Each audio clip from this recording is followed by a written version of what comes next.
Oke,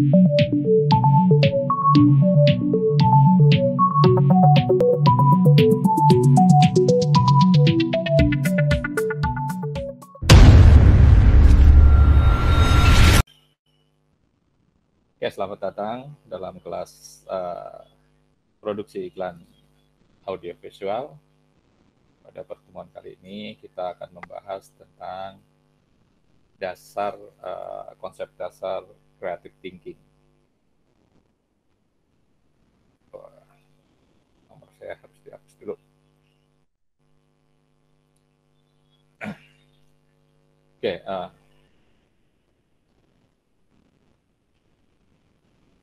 secara umum kita sudah lama dikenalkan dengan istilah adanya otak kiri dan otak kanan. Meskipun belakangan ini juga menjadi masalah, menjadi polemik perdebatan tentang kebenaran tentang pembagian otak kiri dan otak kanan tersebut. Ada yang tahu nggak fungsi otak kiri dan fungsi otak kanan? Siapa? Diki barangkali atau siapa? Adit.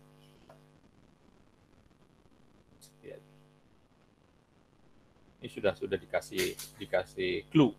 Yang kiri otak kanan yang BW. kreatif, otak kiri yang logika, Pak. Iya, tinggal baca kan. Betul. Kan ada tulisannya kreatif, logik. Ya, katanya otak kiri itu fungsi-fungsi untuk menalar secara logika. Yang kanan inilah yang digunakan untuk kreativitas, gitu, membangkitkan cita rasa, gitu, sense dan sebagainya. Nah, kita akan bicara pada bagaimana memanfaatkan, mengeksplor dari kekuatan otak kanan. Jadi bagaimana kita membuat atau memancing sebuah kreativitas, menggali sebuah kreativitas. Oke. Karena kita berkaitan dengan iklan, kemudian apa sih iklan kreatif itu? Gitu ya. Ya, pada dasarnya iklan itu adalah sebuah hasil kreatif, hasil sebuah kreativitas, hasil sebuah pemikiran kreatif. Tapi kemudian kita bisa lihat bagaimana bedanya sebuah kreativitas ketika sudah menjadi sebuah tontonan atau menjadi sebuah poster. Gitu. Ada iklan yang karena tujuannya untuk awareness, gitu kan, dia dibuat atau sengaja dibuat untuk membuat orang ingat. Caranya bisa bikin dengan sesuatu yang menyebalkan, karena yang menyebalkan itu gampang diingat, gitu kan. Di otaknya siapa nih? Kita pasti paling ingat sama temennya yang paling menyebalkan saat ini.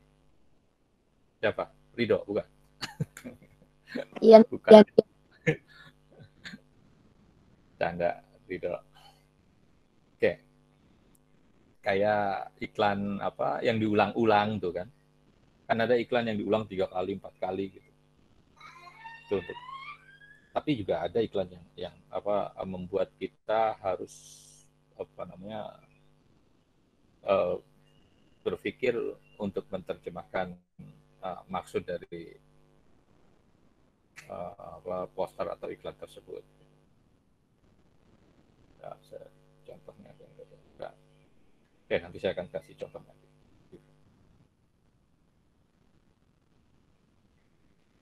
Oke, pada dasarnya kreativitas adalah kemampuan kita untuk mendevelop, mengembangkan ide dari sesuatu yang baru menjadi sesuatu yang punya nilai guna, yang useful.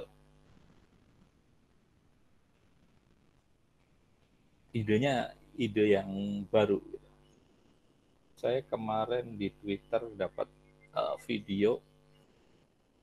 Saya belum tahu cara download Twitter menggunakan laptop. Kalau di handphone sih bisa.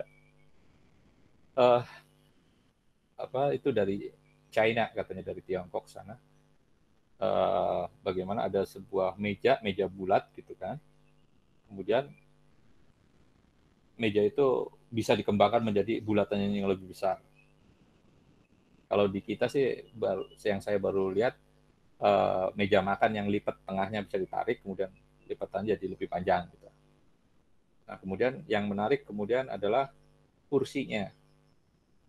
Kursinya itu dia bentuknya kotak kubus. Begitu ditarik, sisi sebelah sini jadi kursi, sisi sebelah sini kursi, atas kursi, bawah kursi, jadi banyak kursi gitu. Padahal ketika dirapikan cuma dalam bisa jadi bentuk kubus saja. Dan itu sangat menghemat ruang buat yang punya ruangan kecil. Nah, itu salah satu contoh bagaimana sebuah kreativitas kemudian berdaya guna. Kemudian saya pernah nonton dulu di Metro TV ada program out of the box pokoknya yang menampilkan sisi-sisi kreativitas anak-anak muda Indonesia.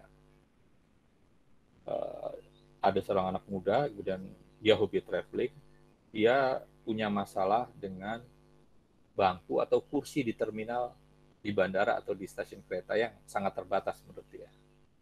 Sehingga kadang-kadang kalau dia mau duduk, dia harus menduduki tas ranselnya.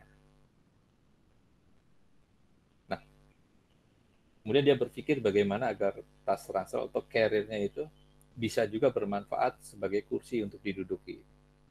Nah, itulah kreativitas gitu. Dengan melakukan penemuan-penemuan. Cirinya orang berpikir kreatif adalah baru, hasil yang dia pikirkan itu sesuatu yang baru, kemudian punya nilai guna tadi, useful, kemudian otentik, karya sendiri, bukan dari punya orang, jiplak dan sebagainya, ngaku-ngaku punya orang dia. Baru, nah ini menarik, baru, sesuatu yang baru, tidak dari sesuatu yang lama, dari yang sudah ada. Nah, kemudian kegunaan. Bagaimana kalau sesuatu itu baru tapi tidak berguna gitu. Unuseful gitu kan. Ya ngapain juga kan kita bikin sesuatu yang nggak berguna gitu kan.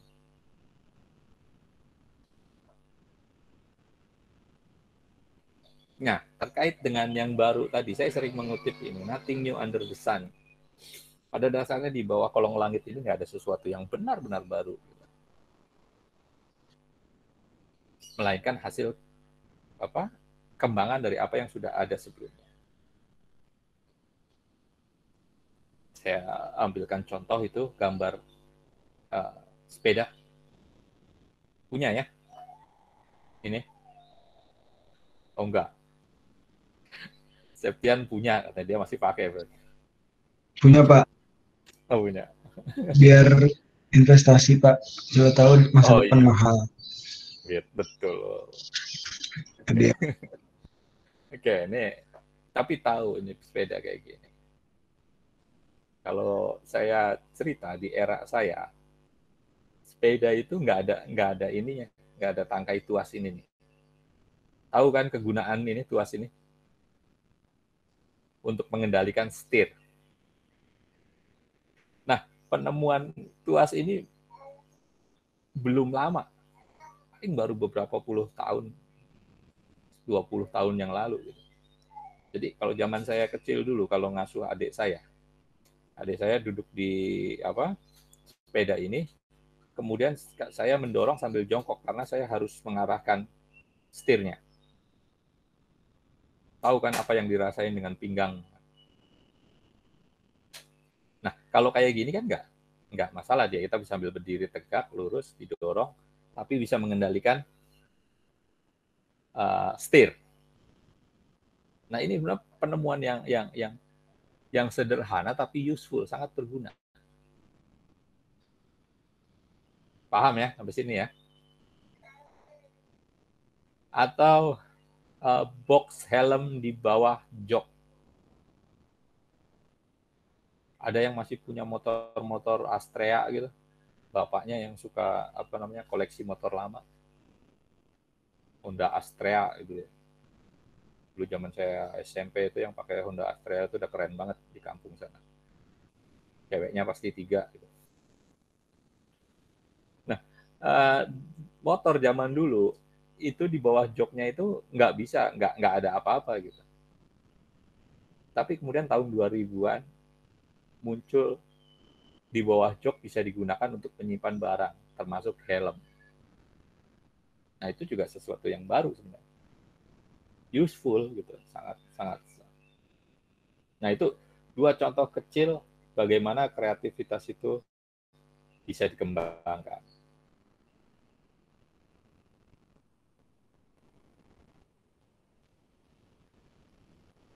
Nah, sekarang hubungannya kreativitas dengan periklanan. Pada dasarnya periklanan atau iklan sendiri adalah hasil kreativitas tadi yang saya sebutkan tadi. Meskipun tentu saja ada tingkatannya gitu, orang yang ya kalian menilai sebuah karya gitu kan, ada grade-nya gitu, ada yang 1, 2, 3 dan seterusnya, begitu pula dengan kreativitas. Nah, bagaimana dengan iklan yang kreatif? Iklan pada dasarnya yang utama adalah memenuhi tujuan promosi. Itu yang pertama gitu. Kreativitas itu berikutnya. Jangan kalian bikin kreatif bagus tapi tujuan promosinya nggak sampai. Terlalu rumit. Ya. Nah, itu dalam kaitannya dengan iklan. Kreatif boleh, tapi tujuan iklannya jangan dilewatkan, jangan dilupakan.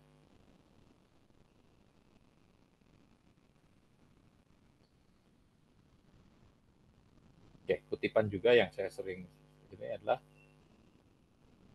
creativitas has long been time at the heart of successful advertising. Jadi kesuksesan sebuah iklan itu jantungnya adalah dari kreativitas. Kreativitas itu dikembangkan mulai dari penyusunan, apa yang kita sebut kreatif brief-nya nanti. Kamu mau bikin iklan TV gitu, TVC. Nah, kalian harus susun kreatif brief-nya lebih dulu. Sebelum itu kemudian dieksekusi menjadi sebuah iklan televisi. Kreatif brief-nya yang mana? Objektifnya, apa yang mau kita iklankan, kita harus tahu. Positioning dari benda itu, barang itu di mana gitu. Pada level high class atau middle class atau yang mana? Itu nanti itu sangat mempengaruhi dalam proses kreativitas selanjutnya, dari pemilihan warna, pemilihan copywriting, kata-kata dan sebagainya.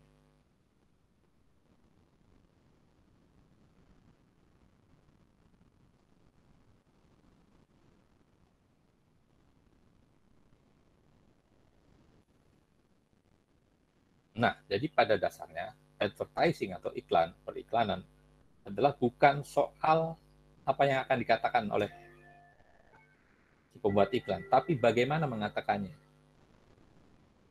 Yang ingin kita katakan adalah beli produk saya gitu. Tapi gimana cara menyampaikannya agar orang yakin mau membeli produk yang saya iklankan? Kelihatan gambar sebelah kanan ya, kanan kalian ya, iklan.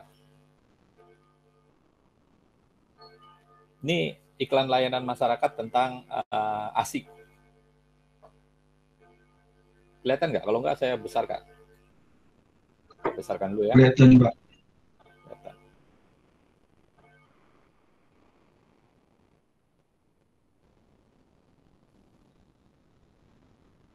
Ini bentuk kreativitas. Ada yang bisa jelaskan pesannya apa dari ini? Dari gambar ini?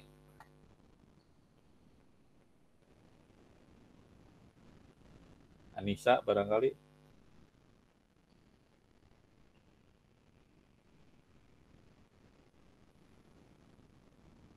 Atau siapa? Brigita? Atau Nani dari awal nih udah hadir tapi belum kelihatan. Ayo, siapa yang mau jelaskan? Oh, saya mau nyoba. Boleh, Meli. Silakan. Menurut saya itu ngasih tahu kalau ASI itu makanan bayi. Bayi itu nganggapnya seperti burger, kayak makanan-makanan kita. Padahal itu ASI gitu, Pak. Benar nggak sih, Pak? Oke, boleh. Yang lain? Ada nggak? Saya mau Punya? nyoba, Pak. Ya, silakan. Itu kan tulisannya your child is what you eat. Jadi menurut saya itu artinya kayak makanan yang dimakan sama ibunya itu tuh mempengaruhi kualitas ASI untuk anaknya gitu loh, Pak. Nah, ibunya ini nih ceritanya di sini tuh kayak suka makan kan kalau burger itu tuh maksudnya ke junk food kan, Pak. Jadi Betul. eh, apa iklan layanan masyarakat ini tuh kayak berusaha mengingatkan para ibu untuk kayak harus makan makanan yang sehat atau enggak nanti gambarannya akan seperti ini. Ya, ada lagi?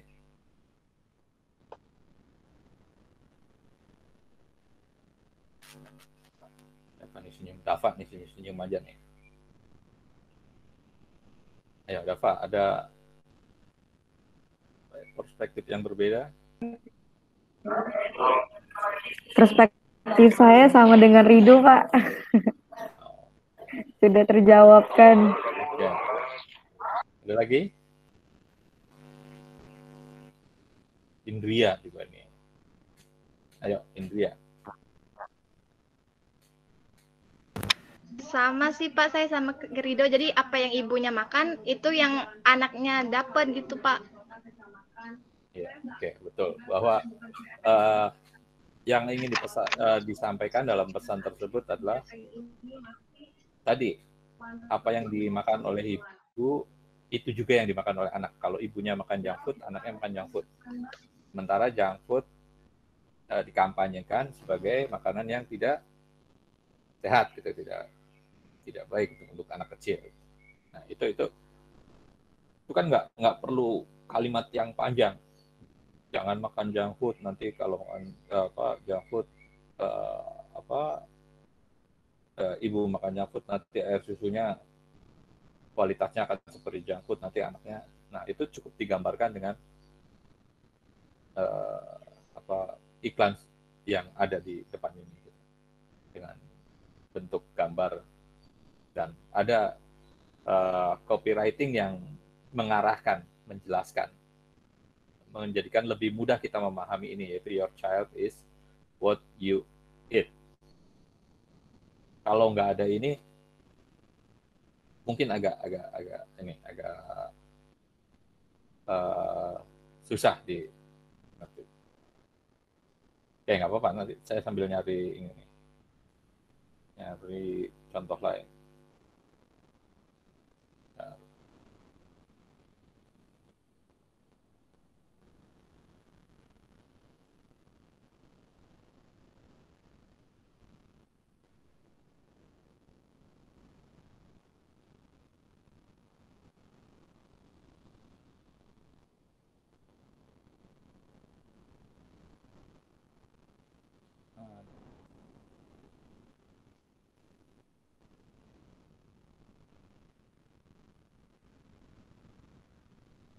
Nah, belum ketemu. Oke, berikutnya.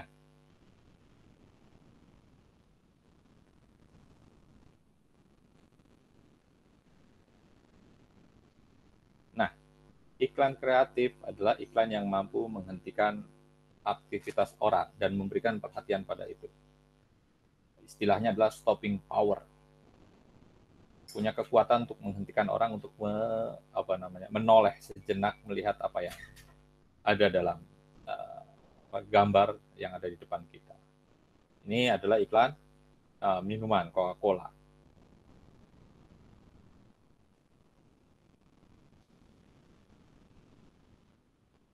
Kelihatan apa yang Apa yang kamu lihat dari gambar ini? Nah,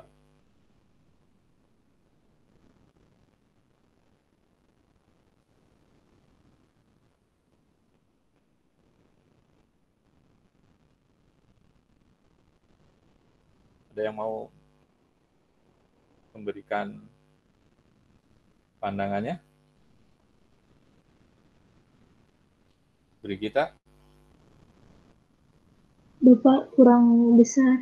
Kurang besar atau Nabila terbesar. Oke.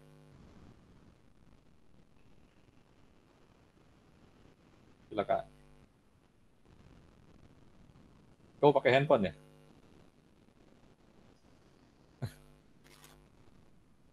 Atau Nabila atau siapa nih? Adit atau Anisha? Anisha ada dua ya? Anisha, oh satu. Jaintar juga boleh.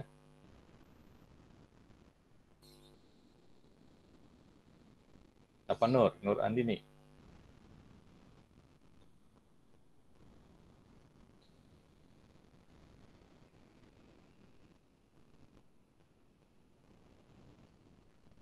Apa yang kamu lihat? Ini setangkai sekuntum bunga tulips atau dua orang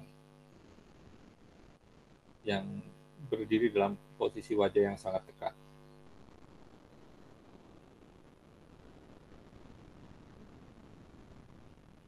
Tuh. Kan buat orang berhenti ini apa sih gitu kan.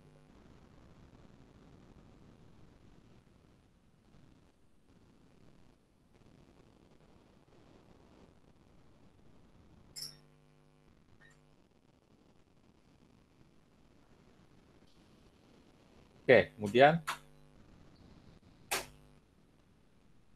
yang terpenting adalah bagaimana membuat orang yang melihat memiliki asosiasi yang dalam dengan objek yang dia lihat. Dan sesuatu yang kemudian tidak mudah dilupakan.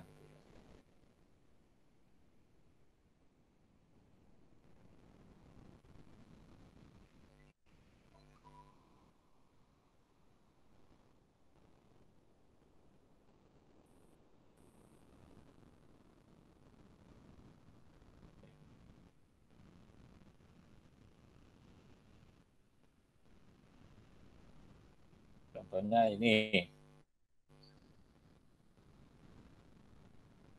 tanpa ada tulisan Nike, ketika kita melihat simbol ini kita akan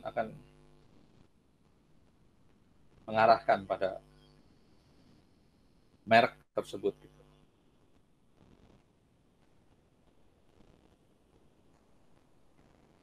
Nah, kemudian apa sih yang jadi bisa membedakan mana yang iklan kreatif, mana yang bukan? Ini mirip Rido ya.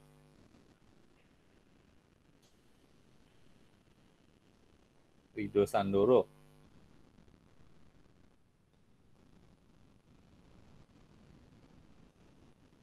Oke, nah ini contoh lagi yang kreatif. Mana yang kreatif? Kelihatan nggak?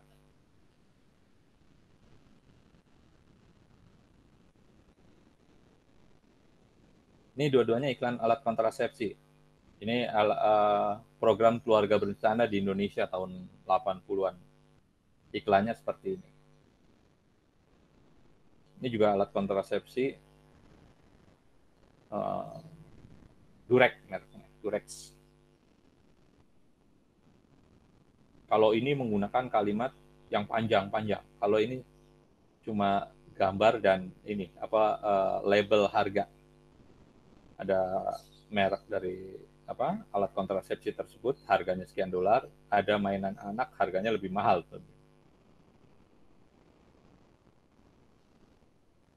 Dia mau mengatakan bahwa punya anak itu ongkosnya mahal. Lebih baik memplanning. Salah satunya menggunakan alat kontrasepsi. Gitu. Meskipun iklan kayak gini di Indonesia itu akan menimbulkan pro kontra, karena di Indonesia Banyak masyarakat yang menganggap anak adalah rizki, gitu kan?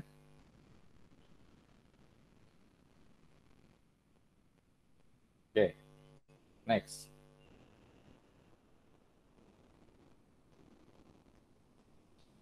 Nah, ini kriteria iklan kreatif. Nanti jika dibandingkan dengan yang bukan kreatif.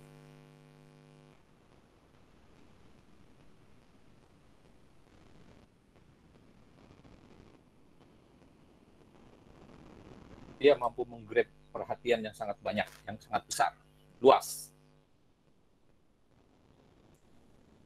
Memberikan ketertarikan, kesukaan, likability,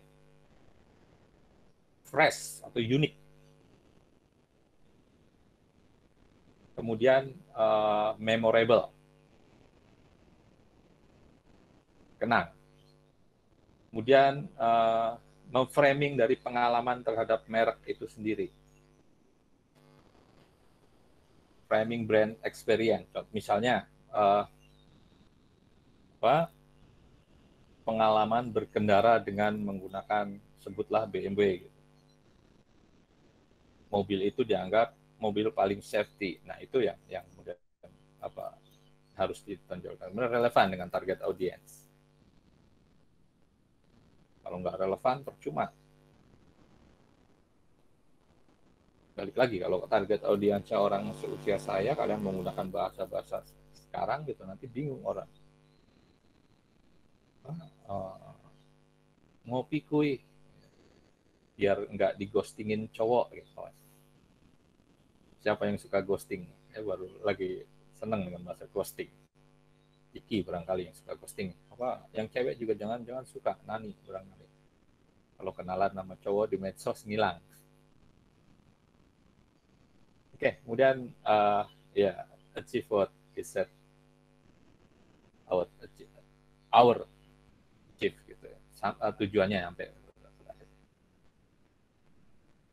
Oke. Ini contoh iklan yang menarik tadi disukai. Nah, sekarang kita beranjak pada metodenya. Metode berpikir kreatif itu yang pertama evolutif. Jadi seperti yang saya bilang bahwa sesuatu yang baru itu berawal dari sesuatu yang sebelumnya sudah ada. Tinggal kita mengembangkan. Saya ambil contoh ini. Ini handphone zaman saya dulu. Remaja. Handphone yang terbaru ada di belakangnya. Ini juga kalau dibanding sekarang jadul gitu kan. Nah, handphone ini nggak bakal ada kalau sebelumnya nggak ada ini. Smartphone nggak bakal tercipta kalau waktu itu Steve Jobs tidak menemukan iPod gitu kan. Oke, next. Kemudian ada cara berpikir dengan metode sintetis. Sintetis itu apa?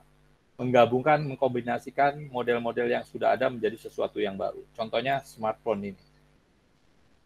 Smartphone itu fungsinya ada fungsi telepon, ya kan?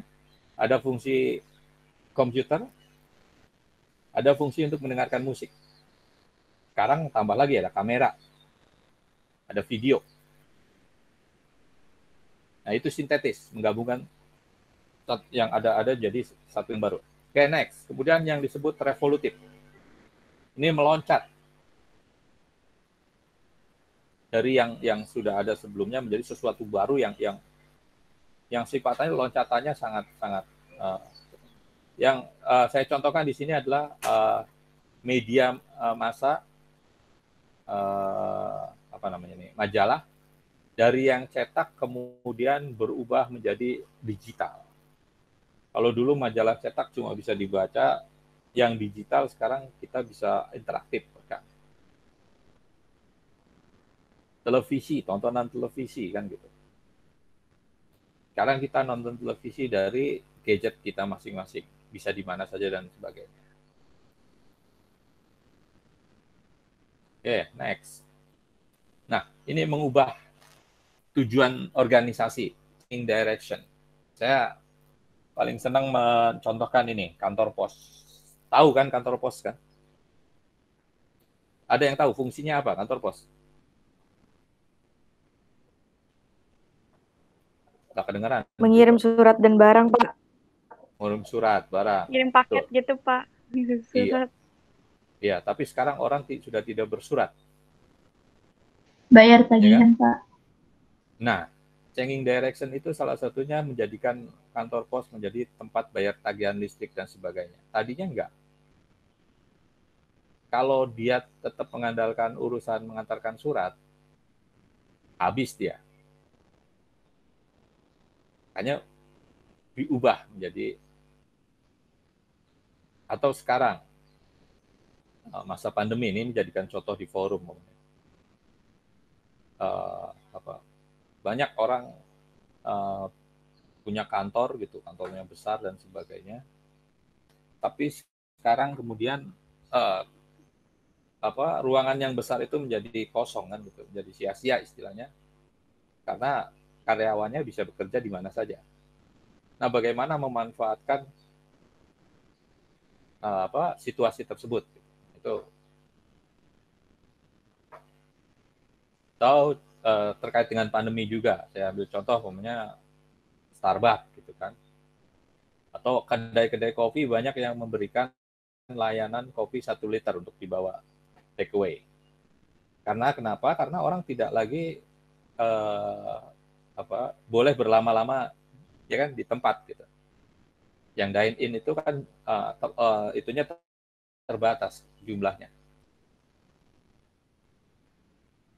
Oke, kemudian ada yang disebut metode reaplikatif. Ini melihat sesuatu yang sebelumnya usang gitu, kemudian kita buat dengan cara berbeda menjadi sesuatu yang menarik, kekinian. Minum kopi itu awalnya sesuatu yang usang, itu hanya aktivitasnya laki-laki tua gitu, kakek-kakek gitu zaman saya. Tapi sekarang bagaimana kemudian orang kreatif mengubah aktivitas itu menjadi aktivitas yang trendy, sehingga remaja putri seperti kalian, seperti Meli, seperti Nani, dan lain-lain itu kalau nggak ngopi nggak keren, kira-kira gitu. Nah, bisa nggak barang yang dianggap kuno tiba-tiba menjadi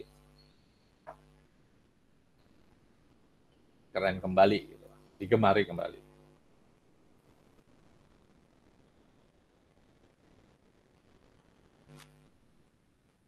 Oke? Nah, ini contoh. Ya, ini contoh-contoh bagaimana kompleksnya sebuah marketing communication. Jadi bagaimana kemudian sebagai orang kreatif tadi kita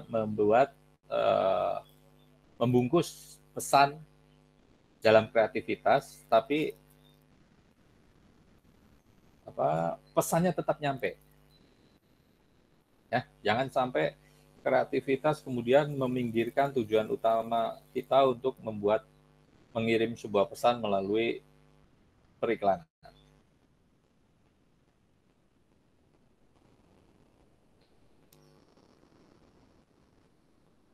Oke,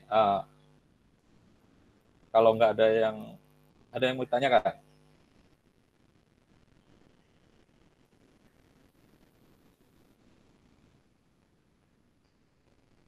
Silakan. Kalau tidak ada, nggak apa-apa. Ayo.